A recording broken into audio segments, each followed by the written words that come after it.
Hi guys and girls, welcome back to Watch Your Time. Thanks for tuning back in. Thanks for coming back to see me. I'm really pleased you've done so, and I'm exceptionally pleased about to bring you another Venezianico. This brand is quickly becoming one of my favorites. There's lots of good stuff they've done. There's lots of good stuff that's coming down the line. I'm not going to mention too much, but you're going to be very impressed with what they're doing. I was talking to the owners of the company, fabulous people, really, really nice. Passionate about watches, passionate about their brand, passionate about Venice, which is where they're based. So this is the Redentore Bellanotte. I'm gonna listen. If I've pronounced it wrong, I do apologize. I'll try my best. Yeah, but this watch is stunning. You'll see the dial on this. Honestly, is a piece of workmanship, piece of art. It was one that I really wanted to get in hand. Really wanted to have a good look at it, and it's honestly it's blown me away. The one good thing they've done on top of many really is the crystal clarity on this watch makes it such that seeing the dial at any time or any light is easy, which really accentuates the dial. Yeah, how they put this dial together, mother of pearl, Aventurine, multi-layered, it's to be applauded. And like I say, this watch looks fantastic. If you were someone who had a real connection to Venice, even if you don't, it's beautiful. But if you got a connection to Venice in some way, I can't see how this watch wouldn't be a must for you, especially as a watch collector. Absolutely stunning. But I'm going to stop going on because you want to see the piece. Beautiful, beautiful piece. Does it live up to the hype? We're going to find out together. I'll leave a link in the description. Please feel free to use it. But I'm going to stop going on because it is about that time to get the camera turned around and get on with it. Hi guys, so this is the watch. I've just about managed to get the boxing shot. A little bit of a bigger box than normal. Venezianico, quickly becoming one of my favorite brands, to be honest. An outstanding brand out of Venice in Italy. So yeah, this is the packaging you get. Quite sturdy cardboard. Yeah, Venezianico on there. And there's the watch. Nice velvety material inside. And most definitely the star of the show is this piece. You'll just see off the bat, it's stunning, isn't it? Truly, truly beautiful. How they've managed to get that sort of workmanship together, I don't know. But that's why they make watches and I don't. But yeah, really, really stunning piece. This is the Venezianico Redentore Bellanotte. A truly, truly stunning piece. One I've really, really enjoyed spending time with. And I think you can clearly see why. Look at that, guys. Beautiful. So you can see on the dial what they've done. They've used mother of pearl. There's a multi-layered dial. Mother of pearl for the time. You got Aventurine, St. Mark's Square and stuff on there from Venice. Beautiful, beautiful, beautiful piece. Inside this watch, it's running an automatic NH05A movement. I took the back off this. I'll let you have a look. It's first time seeing this movement. I was actually struck by just how small it is. It literally is just where the watch is in terms of the time. Very, very small. 21 joules. Yeah, this the first time I've had any sort of interaction with this movement. It's like Honey, I Shrunk the Movement. It was something that quite surprised me, but I didn't realize Seiko made movements quite so small. But it's ticking away nicely. This one's running about 5 seconds fast a day. But yeah, not bad for such a minuscule movement. Not inexpensive. These movements come in about $40, $50.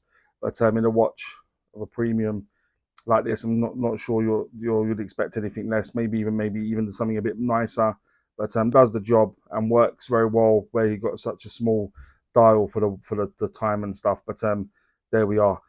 The construction of the watch, aside from the strap, is 316L stainless steel. So you've got a high polished bezel.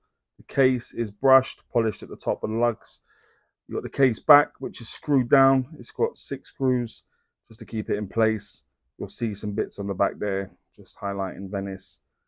So yeah, inscribed, polished on the outer part of that.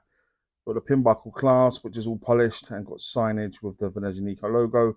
But yeah, all 316L stainless steel, a mixture of brushing and polishing, and done really well. I like the way it goes over to the signed crown and stuff. They've got the crown guards. But there we are. The case thickness of this watch is 11.2 millimeters. The case diameter, I measure from the 8 to the 2 position. It was coming at 40.1 millimeters. When you go from the 9 to the 3, including the crown, it was coming at 43.6 millimeters. The lug width on this is 20, which is what you'd expect. And the lug to lug, tip to tip of the watch is 46 0.7 millimeters. So I think they're really good proportions. Yeah, very wearable, going to be very easy to wear under a shirt and stuff, because I do think this is a real statement dressy piece.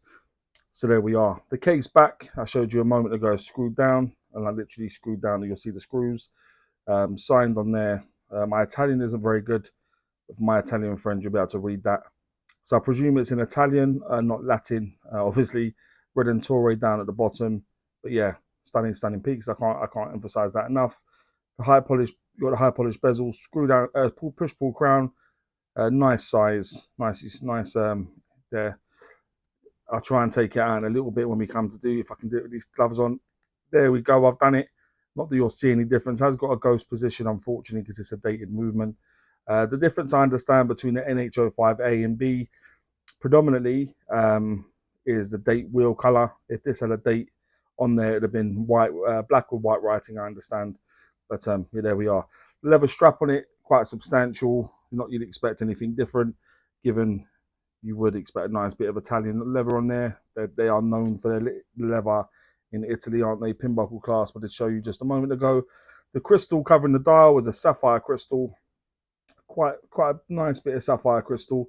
And the AR coating on this is exceptional. The clarity that you get from this watch is stunning. It lets you see the star of the show, which is the dial, which is truly, truly beautiful, which is good to see.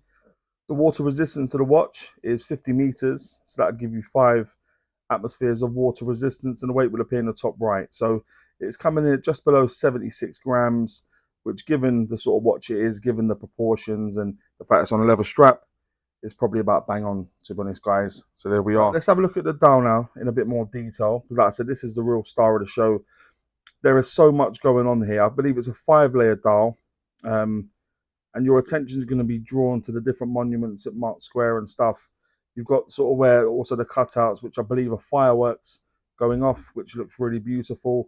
I believe they use brass on the dial as well. You'll see the Aventurine making up the sky at night, which is beautiful. When you move the watch around, it just shines in different ways, sort of symbolizing where the stars would be and stuff, which is beautiful, beautiful. You've got the mother of pearl dial over sort of off to the right. You've got mother of pearl, which is really beautiful. You've got the blued hands. There's no running second hand. So when I'm doing the video where I show the dial, I put it at a 4x speed and I record it a little bit longer. So you just see a little bit of movement with those hands, obviously where there's no second hand. You've got the Venezianico logo printed onto that mother of pearl where the dial is. Around that dial, you do have a minute track. Also, you've got Venezianico printed on, and at the bottom where the 6 o'clock position would be is, I say, Redentore. I know I'm not pronouncing that right. I do apologize. I'm not going to do it justice. I'm not going to try and put on an accent or anything, because I probably sound like an idiot. I do that anyway, so I don't need any encouragement. But I do really think the dial on this is just stunning. It's one that's really captivated me. One of my biggest things of watches is the dial. And this is a beautiful, beautiful dial. I would say the best dial I've had on a watch, to be honest. I've had many, many nice ones, but nothing that can touch this. I do, but it's a really, truly stunning piece, a work of art. Let me take the crown out. I managed to do it a second ago, so you'll see there was 2 positions, as I said.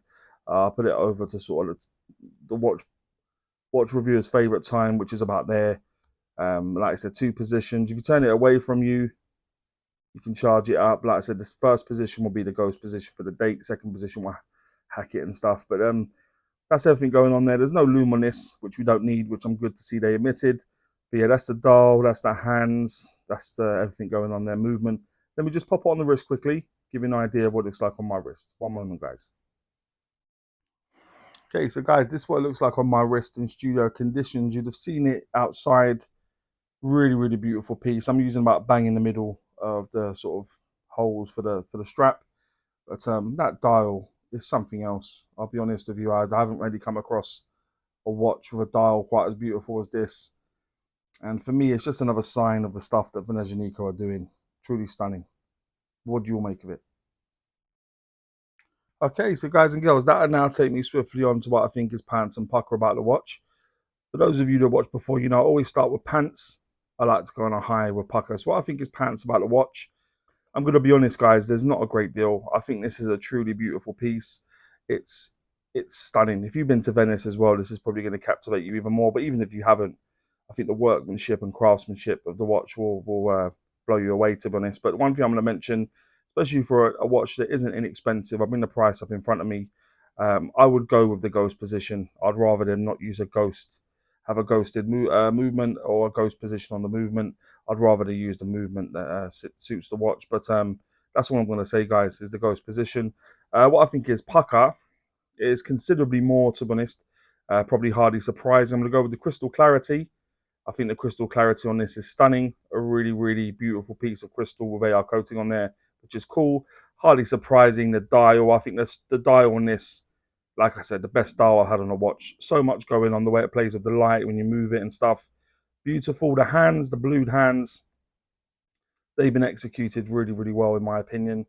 Yeah, nicely blued. The case back, like I said, nicely etched case back with some information on there and stuff, and a nod to where they drew their inspiration from. Very, very nice.